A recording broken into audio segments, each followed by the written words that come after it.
강하당의 정치톡 시간입니다. 6월 24일 정치면을 장식한 뉴스는 무엇이었는지 첫 번째 정치톡 만나보시죠.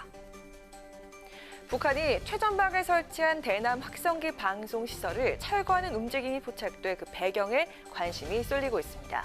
북한의 이 같은 기류 변화에 앞서 예고했던 대남 강경 군사 도발은 일단 보류되고 한반도 긴장 수위도 다소 완화될 것으로 예상되고 있습니다.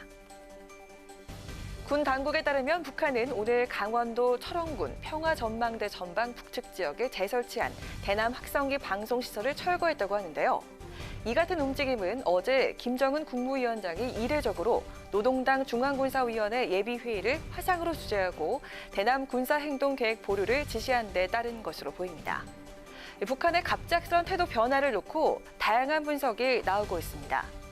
태영호 통합당 의원은 북한이 군사행동을 보류한 건 우리 정부가 대북방송을 재개하겠다고 압박했기 때문이라며 판문점 선언 중 김정은 최대 치적이 대북 확성기 방송을 막은 것이라고 분석했고요.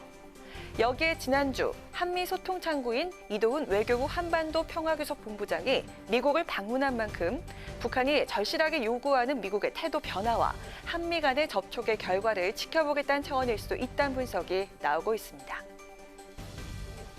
북한이 남북 공동연락사무소 폭발을 감행하는 등 그간 계속 끌어올려왔던 한반도 긴장 수위를 조절하는 게 아니냐는 관측이 나오고 있습니다.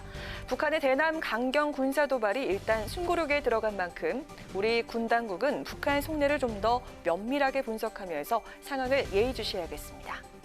이어서 오늘의 두 번째 정치톡입니다. 21대 국회 시작과 함께 여야 초선의원 챙기기가 각별합니다. 민주당의 싱크탱크인 민주연구원 역시 초선의원 역량 끌어올리기에 많은 공을 들이고 있습니다.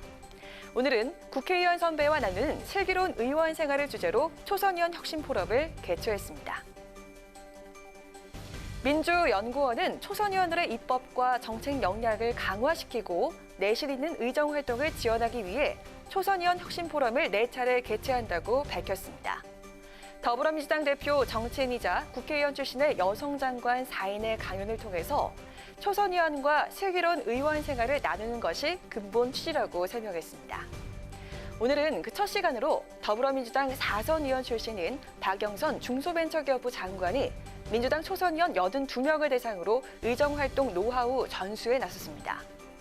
박 장관은 혁신 포럼에서 공직자의 자세와 의정활동 방향, 그리고 포스트 코로나 시대 글로벌 변화와 한국 미래를 주제로 강연을 펼친 것으로 전해졌습니다.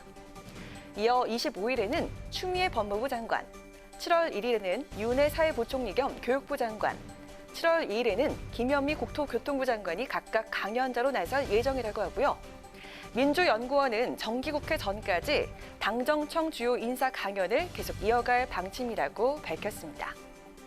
선수가 깡패라는 여의도의 오랜 우스갯소리는 이미 무색해졌고 지금은 오히려 초선이 먼저다라는 슬로건도 종종 볼 수 있습니다.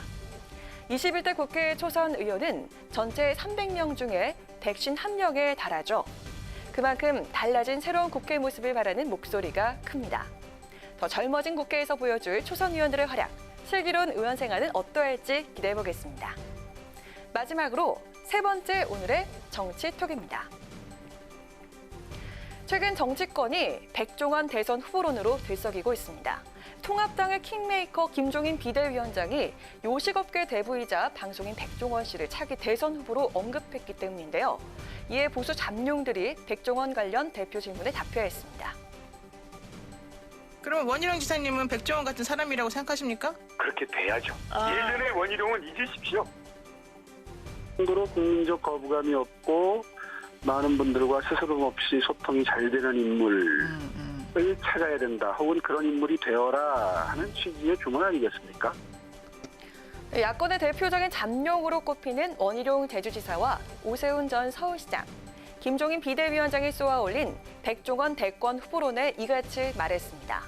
원희룡 지사, 대선의 뜻이 있는 사람들은 100시 정도는 돼야 한다는 의미로 받아들여야 한다면서 예전에 나는 잊어달라, 조금 더 현장의 문제, 민생의 문제에 치열하게 달려들려고 한다라고 밝혔습니다. 오세훈 전 서울시장도 오늘 한 라디오와의 인터뷰를 통해서 백종원 관련 질문을 받았습니다. 김 위원장의 발언을 액면 그대로 볼 게 아니라 취지를 해석해야 한다라면서 좋은 비유라고 생각했다. 분발하고 더 노력하라는 메시지로 해석한다라고 말했습니다. 네, 김종인 위원장이 던진 백종원 대권 후보론에 통합당 주자들의 잠재력인 경쟁력을 끌어올리도록 하는 매기 효과를 노린 게 아니냐는 해석이 나왔습니다. 당사자인 백종원 씨가 손살을 치면서 해프닝으로 끝이 났지만 정치권 밖의 의외의 인물들이 대권 주자로 소환되는 의미, 기존 정치인들이 곱씹어볼 필요가 있진 않을까요? 지금까지 강아랑의 정치톡이었습니다.